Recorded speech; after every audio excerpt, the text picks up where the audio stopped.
You killed them. You believe that I did.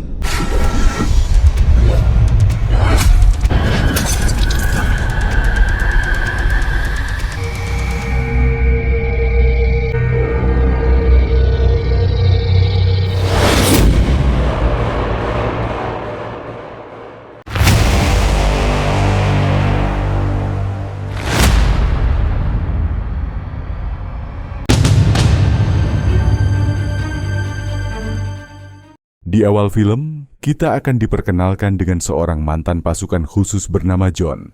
Kini ia menjalani hidup tenang bersama istri dan putri kecilnya. Tapi malam itu, semuanya berubah. Tiba-tiba, jeritan putrinya menggema memanggil namanya.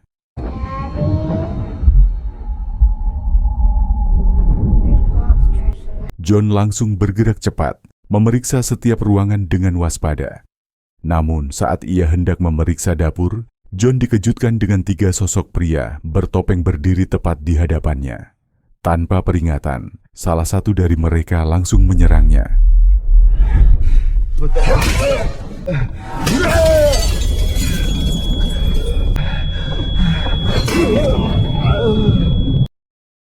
Pukulan bertubi-tubi menghantam kepala John, sehingga membuatnya tersungkur. Dalam kesakitan, John memohon ampun, namun permintaannya diabaikan.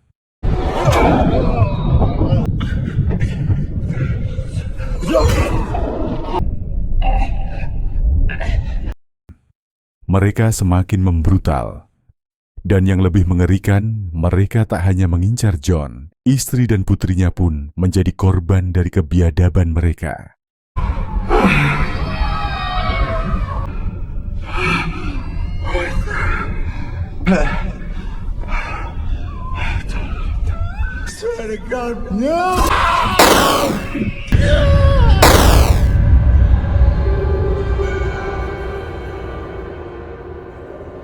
Beberapa waktu kemudian, John akhirnya tersadar dari koma. Namun, kepalanya terasa berat dan sebagian ingatannya menghilang akibat pukulan brutal yang ia terima malam itu. Dokter mengungkap kabar mengejutkan. Ternyata John telah mengalami koma selama 9 bulan sejak peristiwa perampokan yang menghancurkan hidupnya. You've been comatose for the past 9 months. This is Agent Gorman with the FBI. Saat masih diliputi rasa kebingungan, tiba-tiba saja seorang agen FBI bernama Gorman menghampirinya. Ia menunjukkan sebuah foto, wajah seorang pria yang seketika membangkitkan kemarahan dalam diri John. Have you ever seen this man? His name is Luke Devereaux. Your wife and daughter didn't survive the attack. Ternyata dia adalah Luke Devereaux, orang yang sudah menghabisi keluarganya dengan sadis. Sebagai informasi, Luke bukanlah orang biasa. Ia adalah mantan pasukan khusus pemerintah yang kini menjadi buronan internasional setelah melakukan pemberontakan terhadap pemerintahan Amerika. Saat ini, Luke sedang diburu oleh pemerintah, namun ia berhasil menghilang tanpa jejak.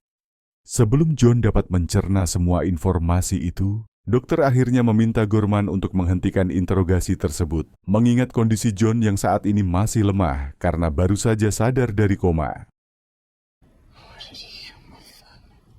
Can you think of a reason? I think that's enough for now. Sebelum pergi, Gorman memberikan kartu nama kepada John dan meminta John untuk menghubunginya jika ia sudah mengingat semuanya. Call me if you remember anything.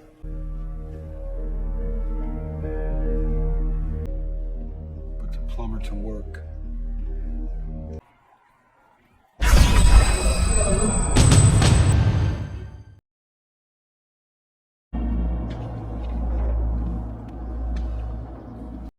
Beberapa hari kemudian setelah keadaannya membaik, John akhirnya diizinkan untuk pulang dari rumah sakit.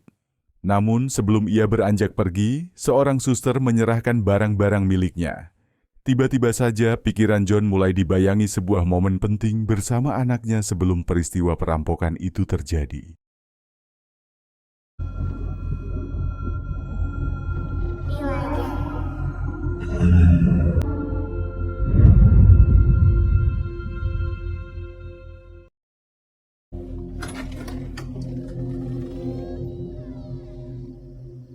Setibanya ia di rumah, sebuah kesunyian menyelimuti dirinya.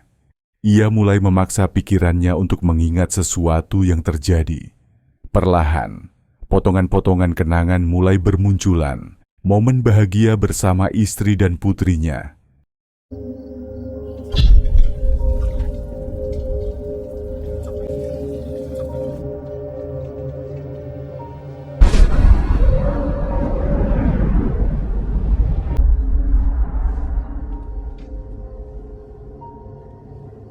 Namun semakin ia mencoba untuk mengingat, pikirannya semakin terasa kosong.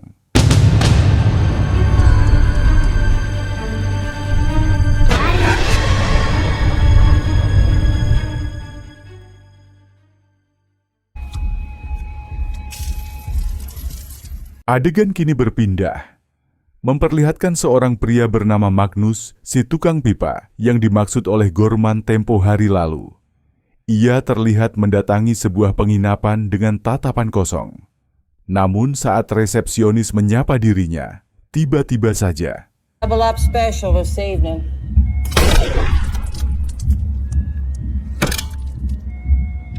Magnus dengan kejam menghabisi semua pengunjung yang ada di sana satu persatu. Ternyata, tujuan ia datang ke sana adalah untuk menghabisi seorang pria bernama Gray atas perintah dari Gorman.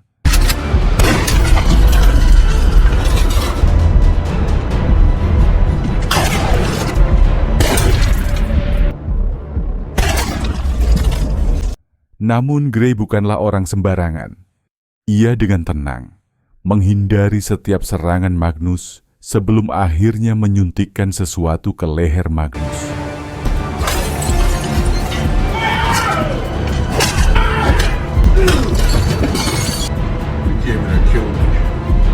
Will be freed. Serve him! Dalam sekejap, tubuh Magnus menegang. Pikirannya kosong. Kini ia berada di bawah kendali Gray. Siapa Gray sebenarnya? Seek vengeance on your oppressors.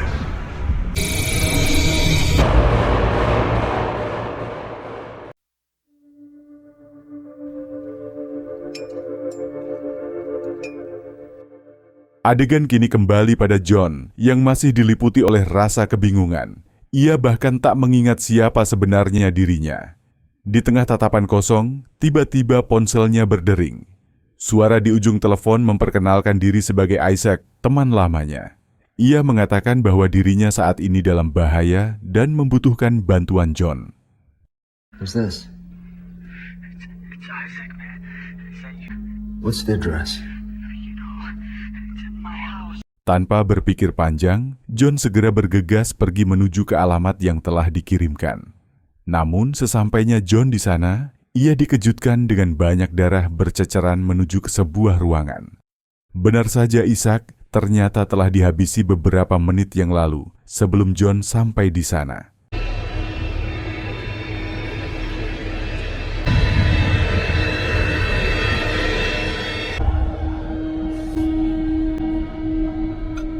John terdiam, rahangnya mengeras. Sesuatu yang lebih besar sedang terjadi. Ia segera mengumpulkan beberapa barang yang bisa menjadi petunjuk, yaitu kartu identitas klub malam dan alat perekam suara. Apa yang sebenarnya terjadi di balik semua kekacauan ini?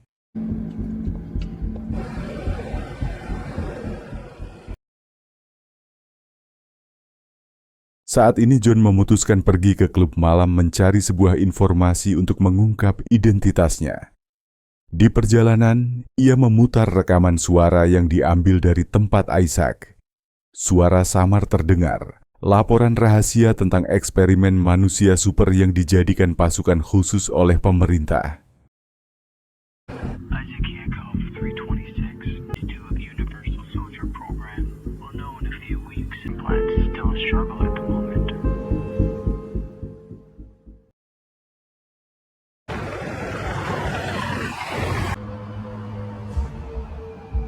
Sesampainya ia di klub, matanya tertuju pada seorang penari tiang yang bernama Sarah.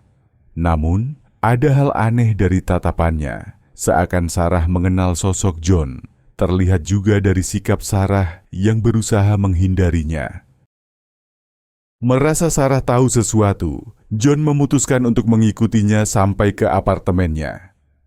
Namun sebelum ia sempat menggali informasi, tiba-tiba saja pintunya mendadak dijebol. Magnus muncul dengan tatapan yang kosong berada di bawah perintah Gray. Tanpa banyak kata, pertarungan brutal pun terjadi. Why did you come back?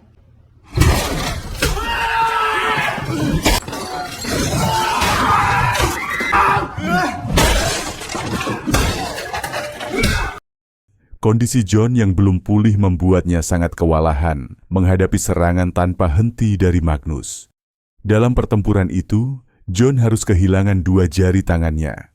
Namun, tepat saat nyawanya hampir melayang, Sarah berhasil menyelamatkannya.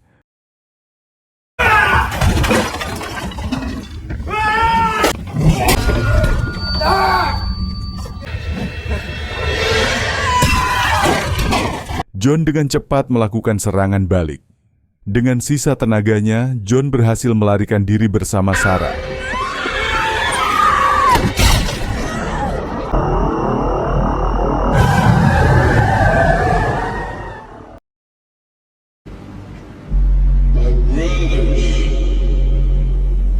Beberapa jam kemudian, terlihat Magnus kini sudah tiba di sebuah markas tersembunyi, yang ternyata merupakan markas besar dari Luke. Di sana, ratusan tentara berdiri tegap. Tatapan mereka kosong, berada di bawah kendali dirinya. Mereka bukan prajurit biasa. Mereka adalah pasukan yang telah dikumpulkan dan dikendalikan oleh Luke. Luke melakukan orasi. Suaranya menggema, berbicara tentang arti kebebasan sejati, sebuah kebebasan yang hanya bisa diperoleh dengan kekuatan mutlak. Is the inspiration, he's the light that set us free. To kneel before us and pay for their sins.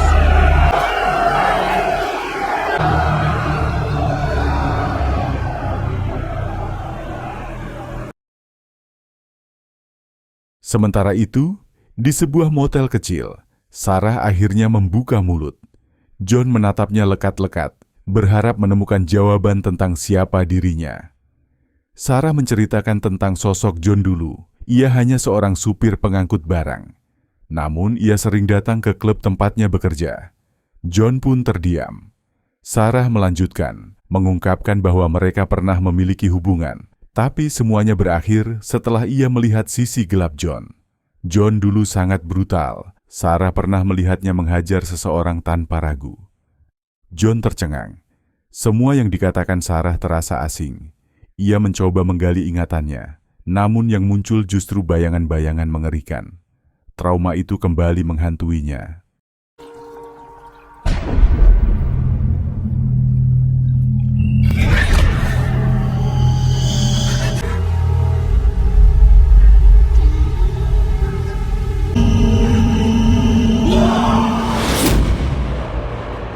Ada sesuatu yang tidak beres, dan John berniat mencari tahu. Saat John kembali tersadar dari traumanya, ia tahu apa yang harus ia lakukan sekarang. Tanpa ragu, ia mengambil kartu nama yang diberikan oleh Gorman dan segera menghubunginya. Tak butuh waktu lama, agen FBI itu tiba. Are you in trouble, John? I'm seeing things. Devereaux. Gorman akhirnya mengungkapkan sebuah fakta yang sangat mengejutkan. Luke bukanlah orang biasa. Dalam 3 tahun terakhir, ia telah menculik dan mencuci otak banyak agen pemerintah yang dijadikan pasukan khusus untuk memberontak terhadap pemerintah. The prevailing theory is that, among others, and he's forming some sort of... John terdiam, mencoba mencerna semuanya. Gorman lalu memberikan sebuah petunjuk agar John pergi ke tempat kerjanya dulu. Karena itu akan membantu memulihkan ingatannya. And if he is, we will find him.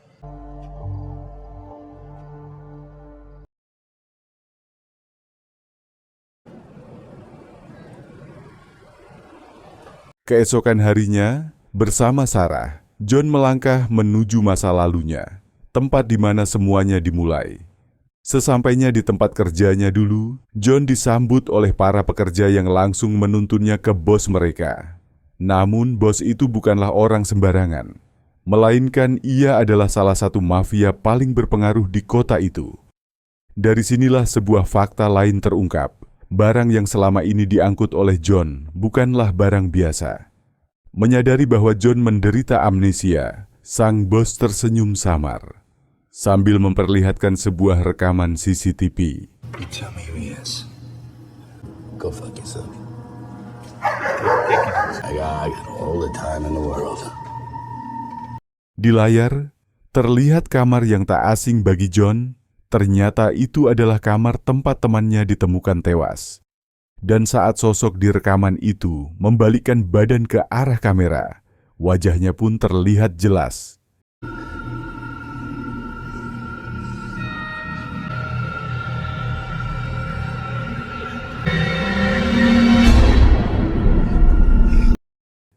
John terpaku. Ia tidak percaya dengan apa yang baru saja dilihatnya.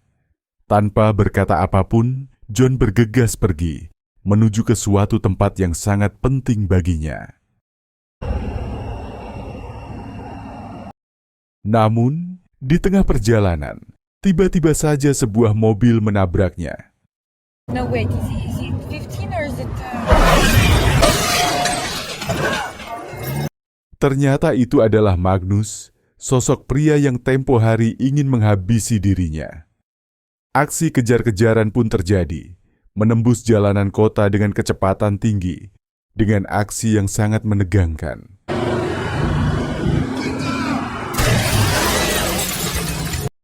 Dan semuanya berakhir setelah Magnus menembak ban mobil John, yang membuat mobilnya terguling.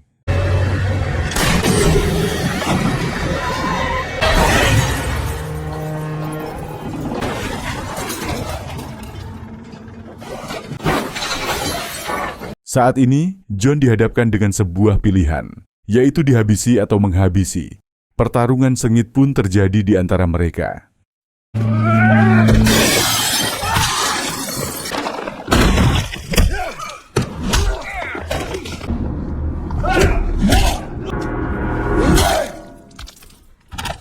Setelah berhasil menghabisi Magnus, John dan Sarah segera mencuri sebuah mobil dan segera pergi meninggalkan lokasi.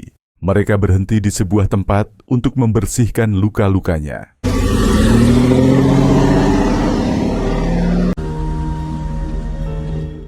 Namun, sesuatu yang aneh terjadi pada dirinya. Luka-lukanya sembuh dengan sangat cepat. Ia mengetahui sebuah fakta penting tentang dirinya. John bukanlah manusia biasa. Ia adalah bagian dari eksperimen rahasia pemerintah. Tapi kejutan belum berakhir sampai di sana.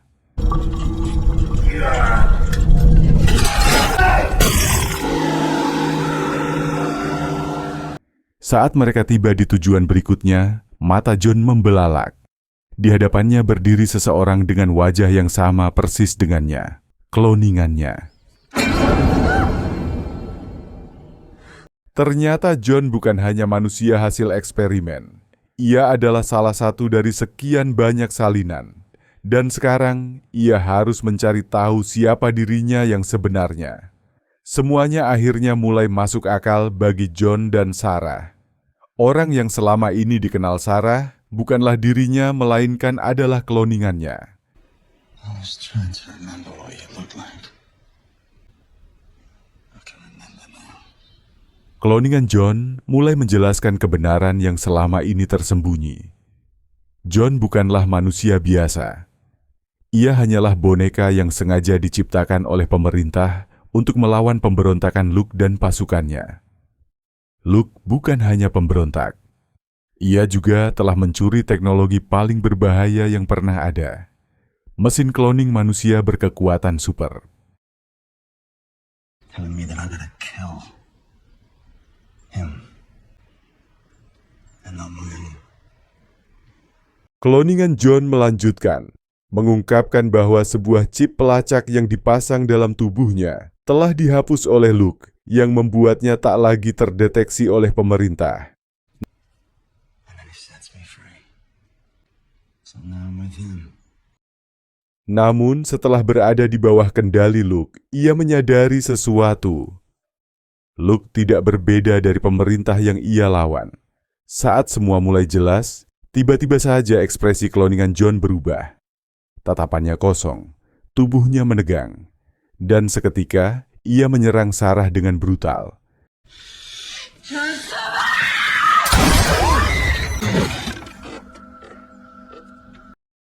Sebelum mati, kloningan John memberikan titik koordinat, lokasi markas Luke.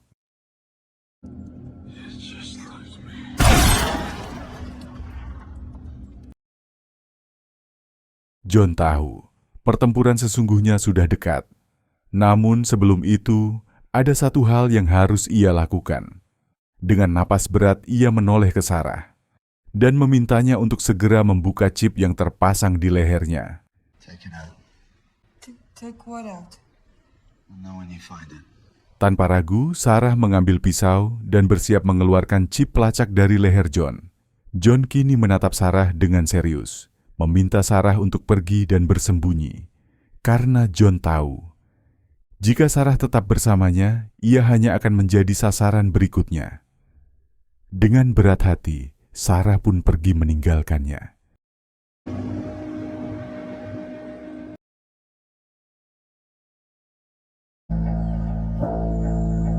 Sementara itu, John melangkah menuju ke markas Luke, bukan untuk balas dendam, melainkan untuk mengungkap kebenaran tentang dirinya. Saat ia tiba, di luar dugaan, pasukan Luke tidak menyerangnya. Tak ada senjata yang diarahkan dan tak ada ancaman. Mereka justru membuka jalan, mengarahkannya menuju seorang dokter. Hello, John. Nice to finally meet. What happened to them? He killed them. You never had a family, John. Your memories were artificial. Dokter itu pun berbicara, mengungkapkan sebuah kebenaran yang selama ini disembunyikan. Semua yang John alami, pembunuhan istri dan anaknya, rasa sakit yang menuntunnya, sampai ke titik ini ternyata, itu semua hanyalah ingatan buatan dari pemerintah. Sebuah skenario yang sengaja diciptakan pemerintah untuk membakar amarahnya dan menjadikannya senjata sempurna. Satu-satunya cara untuk menghilangkan semua penderitaan itu adalah dengan menghapusnya. John yang awalnya bimbang, akhirnya pasrah. Would you like to meet Flavor Bay? Yes. Operasi pun dimulai. Sayup-sayup, memori yang selama ini menyiksanya muncul kembali. Namun kali ini, ia melihatnya berbeda. Istri dan anaknya tersenyum dan memeluknya. Walaupun ia tahu bahwa semua itu hanyalah kebohongan, untuk sesaat ia dapat merasakan kebahagiaan yang nyata. Saat itu juga, John mengambil sebuah keputusan, menolak melakukan operasi penghapusan ingatan. Sebuah keputusan yang akhirnya mengubah segalanya.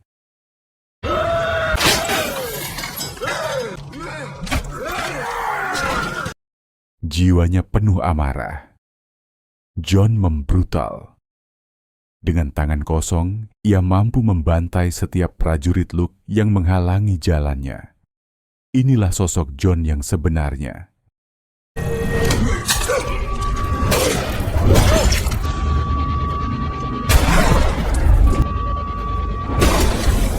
Bersamaan dengan itu, seseorang melangkah ke depan. Ia adalah sosok yang tak asing lagi bagi John. Ia adalah kloningan Luke.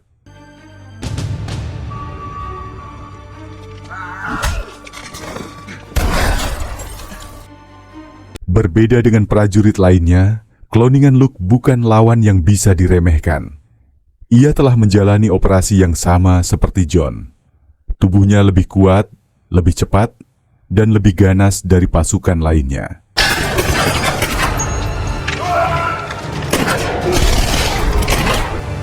Pertarungan pun pecah. Duel antara dua monster hasil eksperimen pemerintah. Tak hanya sekedar adu kekuatan, mereka bertarung dengan serangan yang mematikan. John akhirnya berhasil mematahkan leher kloningan Luke.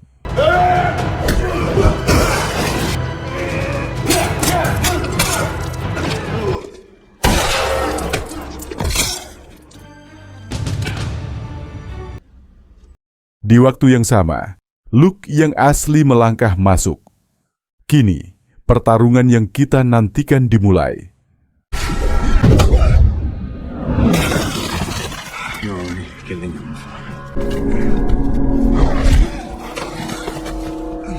Luke yang hampir sempurna, sangat susah untuk dikalahkan. Ia mendominasi pertarungan.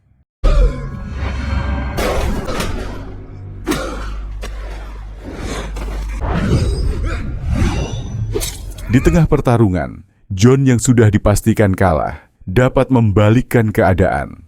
Dengan kecepatan kilat, ia mampu menghabisi perlawanan Luke.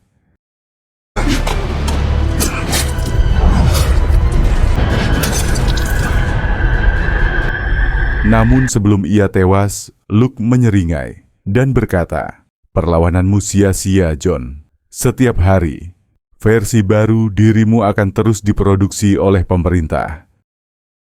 There is no end. Not a John.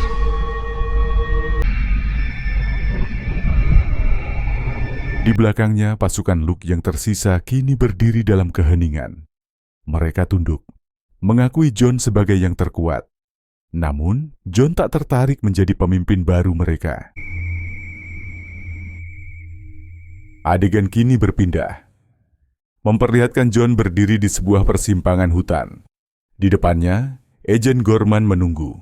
Wajahnya tampak puas, karena John berhasil menghabisi Luke. John terdiam. Kata-kata Gorman terasa kosong. Kini, semuanya jelas. John bukanlah manusia biasa, melainkan hanyalah boneka murahan yang diprogram untuk dimanfaatkan. Setelah tugasnya selesai, mereka ingin menghapusnya, mengisinya dengan kebohongan lain. Dan tiba-tiba saja, You killed my family. Sentiment.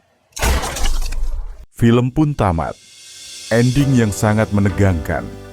Alur cerita film ini mengajarkan kita bahwa manusia bukanlah boneka yang bisa dikendalikan, melainkan makhluk yang dilahirkan dengan kebebasan sejati. Terima kasih buat Sobat Rival yang sudah menonton alur cerita film ini sampai selesai. Sampai jumpa di video selanjutnya.